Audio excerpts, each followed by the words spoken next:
There is two types of people in fighting. There is the athlete and there's their fighter. See, John Jones, he's one of those people that you call the ultimate athlete. He's an athlete. He's never disputed this claim. He's a competitor. He's the ultimate competitor. But there's a big difference between somebody who's a fighter and somebody who's a competitor. You never look at John Jones and be like, oh man, he loves fighting. He doesn't love fighting. He loves competing. He loves winning. There's a difference. John Jones always mentions this random guy at the bar being able to throw a haymaker and knock you out. If you listen to any of his interviews, he always talks about this random guy at the bar that could potentially beat you up, that could, you could put your hands behind your back, somebody could slap you and potentially knock you out, right? He always mentions this, and he mentions this for a reason. Because, see, with John Jones, he's somebody who likes to study his opponents. He's somebody who likes to read your movements. As he said in one of his interviews before, he likes to read every angle, how you like to shoot, how you like to defend. He likes to read everything. I study everybody extensively, and then I come up with their patterns. I figure out the way they flinch. I figure out their first favorite punch, their second favorite punch, their third, their favorite combinations, their setups to their takedowns, when they clinch, what side their head's going to be at. Literally everything. I know everything about every opponent. What side they're going to shoot, whether it's going to be a head inside, head outside. What am I going to do about that, I figure out everything, why they shoot, what area.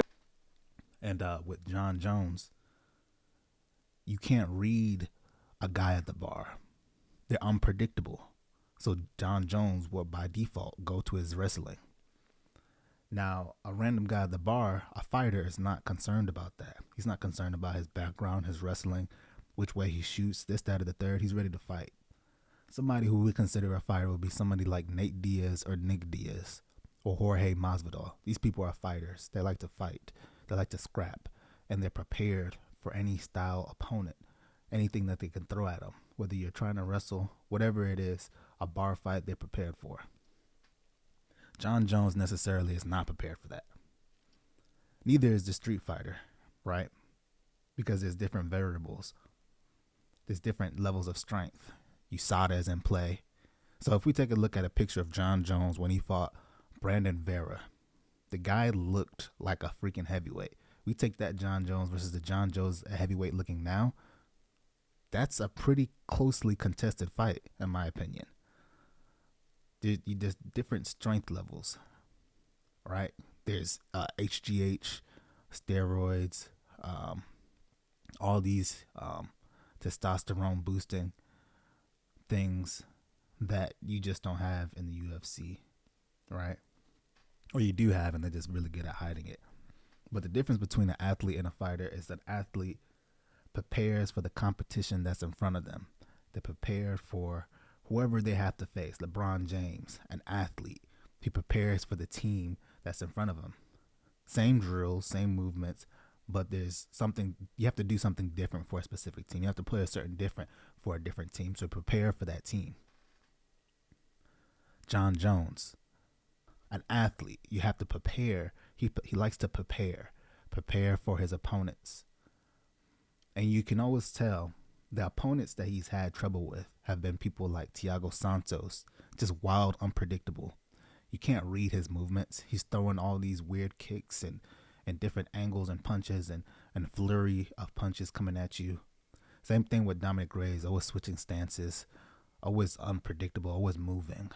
Gustafsson, always moving, unpredictable. So John Jones has trouble with those fighters. It has nothing to do with height, reach. It plays a part of it.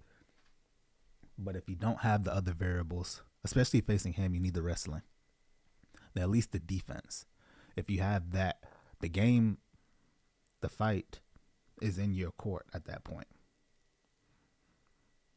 That's how you beat John Jones.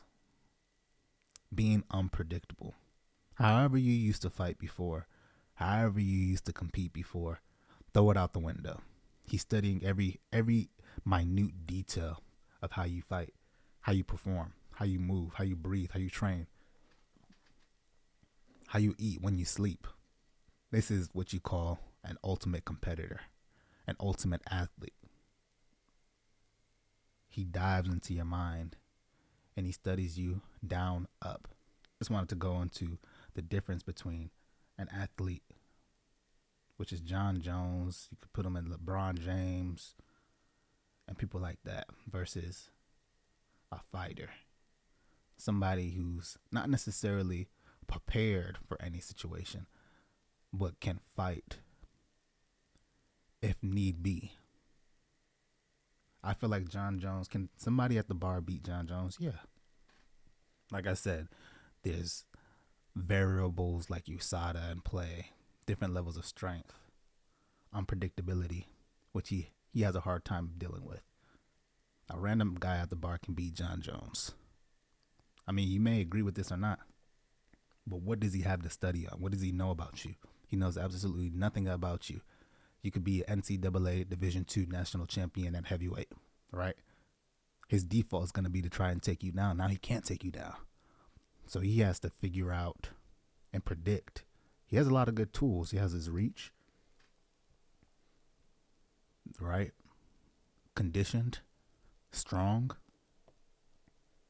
But how do you beat somebody who's juiced up, who's a wrestler, and you have so much footage on you? He can study you. You know nothing about him. A fighter doesn't care about none of that.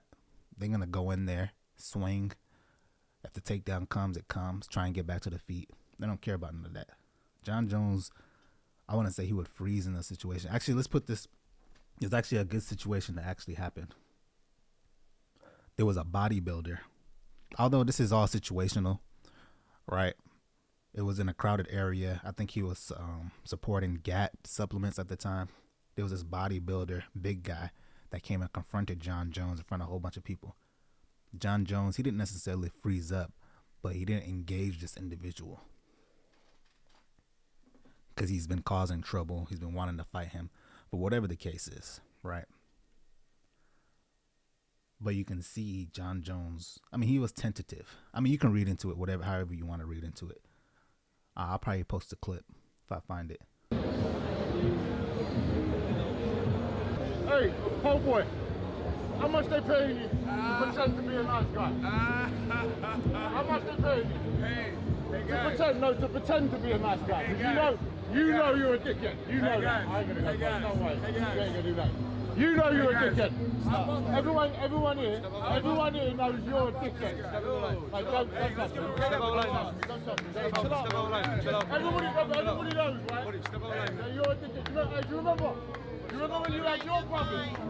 Where's your brothers now? Where are your brothers now? Bro, you need to step out of lane. Where are your brothers now? Where are your brothers now? Where are your brothers now? Where are your brothers now? You never needed it, brother. Are you mad? Goodbye. Do something here. He ain't gonna do nothing. But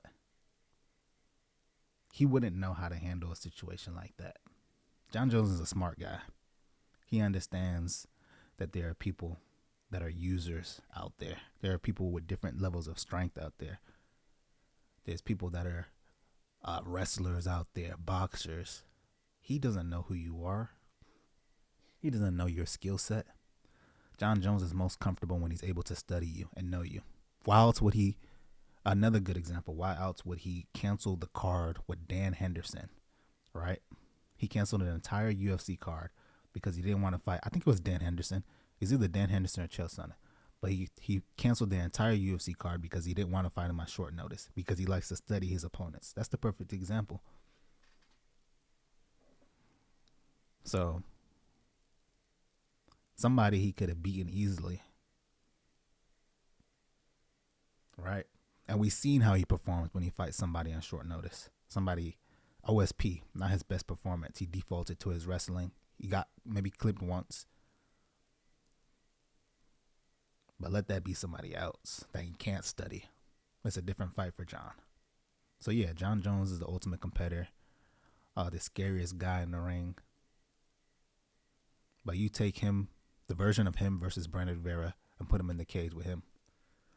That's an evenly contested fight. And he was at light heavyweight at that point.